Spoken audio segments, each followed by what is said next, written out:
बिहार विधानसभा का आज चौथा दिन है और आज राज्यपाल के अभिभाषण पर वाद विवाद होना तय माना जा रहा था, लेकिन सदन से नेता प्रतिपक्ष गायब रहे, जिसको लेकर सत्ता पक्ष की ओर से लगातार सवाल उठाए जा रहे हैं।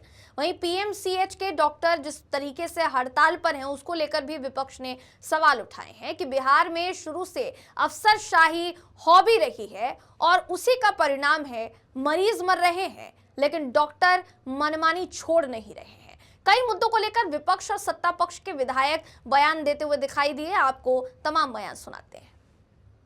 थोड़ा निराश हैं, हताश हैं। उनके मन के अनुकूल जनता ने मैंडेट नहीं दिया उनको, उन पर भरोसा बिहार की जनता ने नहीं किया, तो थोड़ा निराश हैं। हो सकता है निराशा के कारण सदन की कार्यवाही में जितना हिस्सा लेना चाहिए नहीं ले रहे होंगे। सर, लैंड फॉर जॉब मामले में न्यायालय अपना काम करता है, कानून के हिसाब से काम हो रही है, टिप्पणी करना शेष कर रही है। आज के सदन में क्या विशेष कार्रवाइयाँ, क्या नियमावली आने वाली है सर?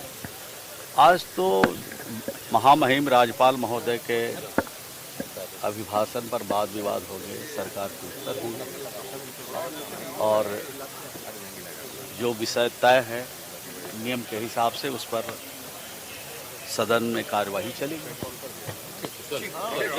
गायब ही दिख रहे हैं जो मुख्यमंत्री बनने की बात कहते थे। वाद विवाद जो हो रहा है महामहिम राज्यपाल महोदय के अभिभाषण पर, तो पूरा देश देख रहा है, पूरा बिहार देख रहा है और महामहिम राज्यपाल महोदय का जो अभिभाषण है वो राज्य के लिए दर्पण है।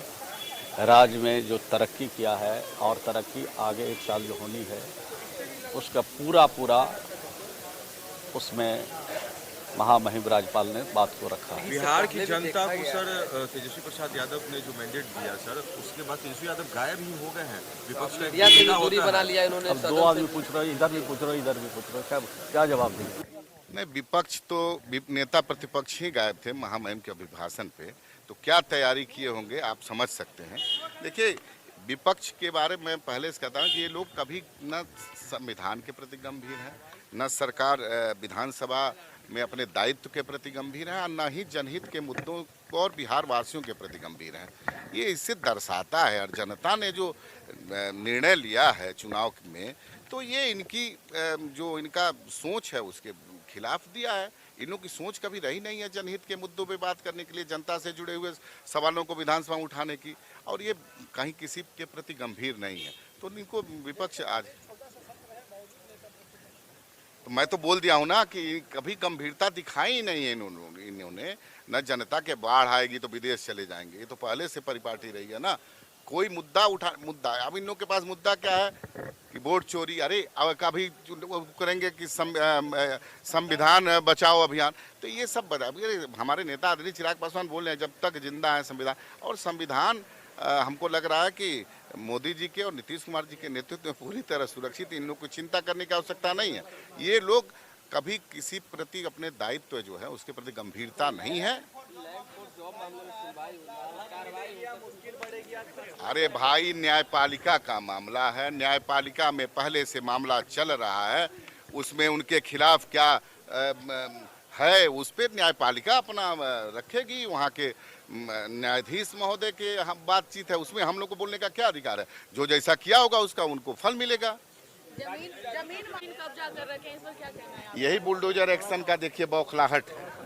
बुलडोजर एक्शन का बौखलाहट यही है। देखिए, कानून का राज है न। बुलडोजर आप लोग शब्द दिए हैं, कानून हाथ में लेने वाले, जमीन अवैध रूप से कब्जा करने वाले घी घबराए हैं। अरे गरीबों के लिए तो मान लीजिए आप देख रहे हैं कैसे सरकार की योजना है कि उनको ज़मीन देना है फ्री में, उनको फ्री में घर बना के देना है, तो गरीबों की चिंता सरकार कर रही है। अब ये लोग घबराहट में जो अवैध ज़मीन, सरकारी ज़मीन, दूसरे की ज़मीन कब्जा किए हुए लोग, बुलडोजर एक्शन से घबराहट है, तो कानून का भय होना जरूरी है। मेरी रणनीति यही है कि हम लोग एनडीए के साथ हैं, पूरी एकजुटता के साथ हैं और हम लोग का सौभाग्य है कि आदरणीय नीतीश कुमार जी के नेतृत्व वाली सरकार में हमको काम करने का मौका मिल रहा है, बहुत कुछ सीखने को मौका मिल रहा है। और हमारे जैसे युवा साथी जो पढ़े लिखे लोग पहुँचे हैं सदन में, अपनी बातों को कितनी स्पष्टता से रखते हैं, यह सभी आप लोगों को देखने को मिलेगा। बिहार के विकास के लिए हम लोग का विज़न क्या है, युवा होने के नाते, अर्थशास्त्री होने के नाते तमाम बिंदुओं पर लगातार सरकार से विचार विमर्श हम लोग कर रहे हैं। जितने भी मंत्रीगण हैं सबसे लगातार मिल रहे हैं। जहां जो सुझाव देना होता है, हर सुझाव कोई कैमरे के सामने नहीं दिया जाता है। कई सारी चीज़ें ऐसी होती हैं जो बंद कमरे में भी हम लोग सुझाव देने का काम करते हैं, लेकिन सरकार भी हम लोगों के महत्व को समझती है। लगातार विचार विमर्श हम लोगों से करके आगे का रास्ता भी जैसे निकालने का काम कर रही है। और यह जो 5 साल होगा बिहार के लिए विकास में स्वर्णिम अक्षरों में लिखा जाएगा, यह हम आपको सुनिश्चित करते हैं। माधव आनंद जो है उनकी नाराजगी खत्म हो गई है, विधायक दल के नेता बन गए। कब नाराजगी थी, कब नाराजगी थी मेरी, कब नाराजगी थी, कब मैंने यह बात कहा कि मैं नाराज हूँ? कभी नहीं कहा। आपने जब भी पूछा मैंने कहा कि कोई नाराजगी नहीं है। किसी एक व्यक्ति को मंत्री बनना था, राष्ट्रीय अध्यक्ष जी को हम लोगों ने अधिकृत किया था। राष्ट्रीय अध्यक्ष जी ने जो निर्णय लिया पार्टी हित में, हम सब लोगों ने उसको स्वीकार किया। कल जो निर्णय लिया विधायक दल का नेता बनाने का, उसमें भी हम लोगों ने सहर्ष स्वीकार किया। तो राष्ट्रीय अध्यक्ष जी जो निर्णय लेते हैं, कोई ऐसी नाराजगी नहीं होती है। व्यक्तिगत महत्वाकांक्षा से ज़्यादा महत्वपूर्ण है पार्टी। पार्टी ने जब निर्णय ले लिया तो हम सब लोग साथ में खड़े थे, खड़े हैं और खड़े रहेंगे। सर, एक है कि आपने एक लंबे संघर्ष के बाद विधानसभा की राह देखी है सर, अब जो है सर कैसा लग रहा है? अच्छा लग रहा है। पहले भी राजनीति में लंबे अरसों से राजनीति में रहे हैं, लेकिन जब आप सदन के हिस्सा होते हैं तो कुछ उसका ज़्यादा महत्व होता है। सदन में जब आप आवाज़ उठाते हैं तो आपकी आवाज़ को सुना जाता है।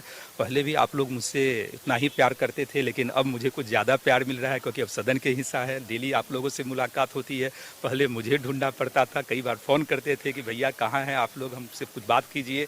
और आप लोग आते भी थे, ऐसा नहीं है, लेकिन अब सदन के हिस्सा हैं तो मेरी थोड़ी जिम्मेदारी यह कम होगी कि अब मुझे आप लोग को कॉल नहीं करना पड़ता है। स्वतः जो है जब हम सदन में आते हैं तो आप लोगों से मुलाकात हो जाती है, नमस्कार हो जाता है और कुछ बातें भी हो जाती है। प्रतिपक्ष के नेता लगातार गायब हैं, आज भी जो है बात विवादित होना है। अब प्रतिपक्ष के नेता थकान दूर करने के लिए कहाँ कौन से देश में गए हैं। अब घूमना ही था तो बिहार में बहुत सुंदर सुंदर स्टेट सब है जो आदरणीय प्रधानमंत्री जी ने देख रहे हैं। नॉर्थ ईस्ट में कितने डेवलपमेंट सेंटर और टूरिज्म सेंटर बनाए हैं, वहाँ न जाके विदेश में ही थकान मिटाने क्यों जाते हैं। अब ये तो आप लोगों को अब समझने की आवश्यकता है। आप मीडिया बंधुओं से भी आग्रह करते हैं कि ढूंढिए नेता प्रतिपक्ष कौन से देश में गए हैं थकान मिटाने के लिए और उसकी क्या ज़रूरत थी। 15 दिन में ही थक जाते हैं। तो तमाम तरह की चीज़ें हैं जो आप लोगों को जो है अब ढूंढने की आवश्यकता है। और उनका तो हमेशा से चाल चलन चरित्र रहा ही है। उनको न समाज से मतलब है, न देश से मतलब है, न बिहार की जनता से मतलब है। बहुत सामान्य सी प्रक्रिया है। पहले से केस चल रहा है, अब देखिए उसमें क्या रिजल्ट आता है। और लालू परिवार तो एक केस नहीं कई केसों में संलिप्त हैं और लगातार सब केस पे कार्रवाई चल रही है। अब देखिए क्या होता है। जी, उस समय राष्ट्रीय अध्यक्ष थी कांग्रेस की और कांग्रेस के एमपी असरारुल हक कासवी साहब थे। इन लोगों ने उस समय शिलान्यास किए थे। यूपीए की सरकार थी। यूपीए की सरकार ने 10 लाख रुपया फंड रिलीज किया था, जिससे सिर्फ बाउंड्री वाल ही हो पाया था। तब से लेकर के अब तक ये जो केंद्र में बैठी हुई सरकार है, ये किशनगंज को अपेक्षित रखा है। किशनगंज में कोई फंड रिलीज नहीं हुआ है, जिसके कारण से एएमयू अधर में लटका हुआ है। मेरा मांग है, मेरा डिमांड है कि राज्य सरकार इसको प्रस्ताव बना करके केंद्र सरकार को भेजे और केंद्र सरकार अति शीघ्र इसमें फंड रिलीज करे। जो वहाँ के लोगों का सपना है, वहाँ के गार्जियनों का जो सपना है, जो बच्चों का सपना है, वो सपना साकार हो, पढ़ लिख करके आगे बढ़े। सदन के अंदर भी इन मांगों को उठाएंगे? बिल्कुल, सदन के अंदर भी इस मांगों को हम उठाएंगे, इंशाल्लाह मजबूती के साथ उठाएंगे। सीमांचल के साथ में अनदेखी हो रहा है। सीमांचल को अपेक्षित रखा जा रहा है। केंद्र सरकार सीमांचल को बिल्कुल अपेक्षित रखा है और ये कह रही है कि ये राज्य जो है विकसित राज्य है, खुशहाल राज्य है। मैं कहना चाहता हूँ कि कहाँ पर विकसित राज्य है, कहाँ पर खुशहाल राज्य है। आप ये सर्वे उठा करके देखिए कि इस बिहार के अंदर में 20 साल में जो राज्य सरकार रही, 20 सरकार के राज्य सरकार रहने के कारण से यहाँ पर जो पर कैपिटा इनकम है, यहाँ पर मात्र पर कैपिटा इनकम यहाँ पर मात्र 66,000 रुपया है। यहीं पर देश के अन्य राज्यों में आप सिक्किम और गोवा को देखिए कि 5 लाख रुपया पर कैपिटा इनकम है। कहाँ से खुशहाल है बिहार, कहाँ से विकसित है बिहार। ये विकसित और खुशहाल का बिहार का जो ये लोग कर रहे हैं, बिल्कुल बिल्कुल नाकाम है। एएमयू के डिमांड है, मेरा मांग है कि इसमें पैसा रिलीज करे केंद्र सरकार और बिहार सरकार इसको प्रस्ताव बना करके केंद्र सरकार में भेजे और केंद्र सरकार अभी कल जो अभिभाषण हुआ माननीय राज्यपाल महोदय का, माननीय राज्यपाल महोदय ने उसमें कहे कि केंद्र सरकार बिहार को मदद कर रही है और फंड दे रही है। मैं पूछना चाहता हूं कि अगर केंद्र सरकार बिहार को मदद कर रही है तो अब तक एएमयू में फंड क्यों नहीं रिलीज हुआ? यह बिल्कुल धोखा है। जो लोकतंत्र के मंदिर में कुकुर लेकर चली गई और लोकतंत्र के मंदिर में कुकुर लेकर चली गई, जो लोकतंत्र के मंदिर का सम्मान नहीं की, उसके बारे में मैंने कहा था कि ये संस्थान में ये एटीट्यूड सही नहीं है। मैंने किसी महिला का अपमान नहीं किया। नहीं, ये बात मैं नहीं बोला था, ये बात मैं नहीं बोला था, लेकिन इसको तोड़ मरोड़ के घुसा दिया। माफी मांगेंगे क्या? माफी मांगेंगे महिलाओं के? अरे भाई बात सुन भाई, मैंने कहा था कि जो लोकतंत्र का मंदिर है वहाँ कुकुर लेकर जाना कहीं से लाजिमी नहीं है। हाँ, यही बात मैंने कहा। कोई वाद विवाद नहीं है, जनता ने जनादेश दिया है, हम लोग सम्मान करते हैं और विपक्ष का काम है वाद विवाद करना, तो उससे कोई फर्क नहीं पड़ता है। आज चौथे दिन सदन के हैं, किस तरीके से देख रहे हैं? बहुत शानदार तरीके से चल रहा है। कल तक सदन है और बेहतर रहेगा।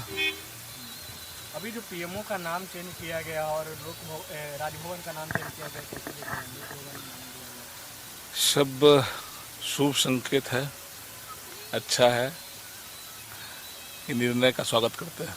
नेता प्रतिपक्ष को सदन की गंभीरता से कभी कोई मतलब नहीं रहा है। वो परिवारवादी होने के कारण नेता प्रतिपक्ष बने हुए हैं। नेता प्रतिपक्ष वो हों ऐसी भी कोई खासियत वो नहीं रखते हैं। उनसे कई अनुभवी और पुराने लोग राजद के अंदर भी हैं, लेकिन नेता प्रतिपक्ष तो वो परिवार के कारण बने हैं। उनकी प्राइवेट लिमिटेड पार्टी है, इस नाते वो नेता प्रतिपक्ष बने हैं। और 2 दिन सदन में रहने के बाद आप देखे होइएगा, अब जो चुनाव हारे हैं उसकी थकान मिटाने कहीं चले गए हों।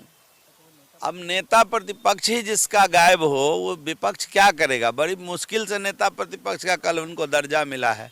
जब लीडर अपोजिशन नहीं है तो इंजन बिना डब्बा अपना क्या करेगी? अपना है सदन के अंदर। लेकिन हम समझते हैं कि सदन को सुचारू रूप से चलाना ही पक्ष विपक्ष दोनों की पहली प्राथमिकता होनी चाहिए। लोकहित के सवालों पर, लोकहित के सरकार के जवाब को सुनना चाहिए। इस बार तो सवाल जवाब है नहीं, तो राज्यपाल का जो अभिभाषण हुआ उस पर वाद विवाद होगा, तो नए सदस्यों को भी सभी को गंभीरता से उसको लेना चाहिए, सुनना चाहिए।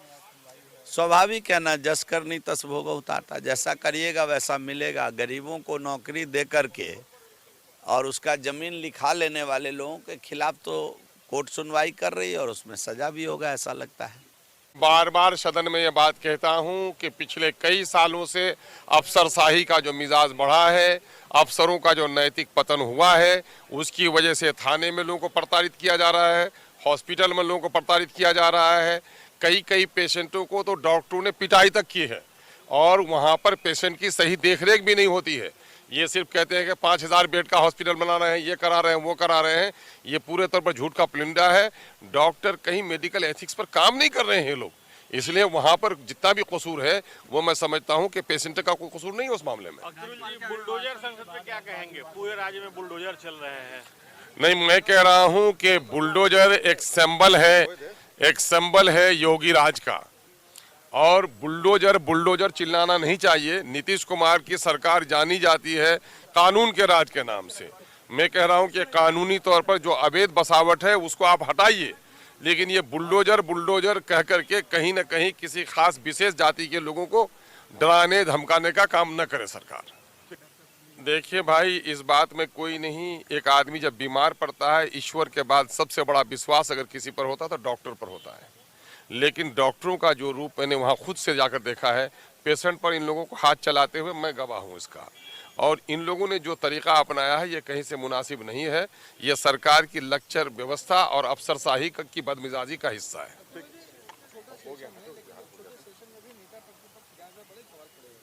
अब उनकी कुछ निजी मसरूफियात होगी, उनके बारे में मुझे कैसे पूछते हैं? उसके दल के किसी आदमी से पूछिए। बहरहाल होना ये सदन में तो नेता प्रतिपक्ष को जिम्मेदारी अपनी निभानी चाहिए। जिम्मेवारी है, जिम्मेवारी को कोई नहीं समझे तो हम लोग क्या कर सकते हैं? हम तो सत्ता में हैं, सत्ता वाले लोग, विपक्ष वाले अपनी जिम्मेवारी को नहीं समझते हैं। अल्लाह बड़ा बड़ा सपना लोग देखता है, तो इसका तो जवाब नहीं।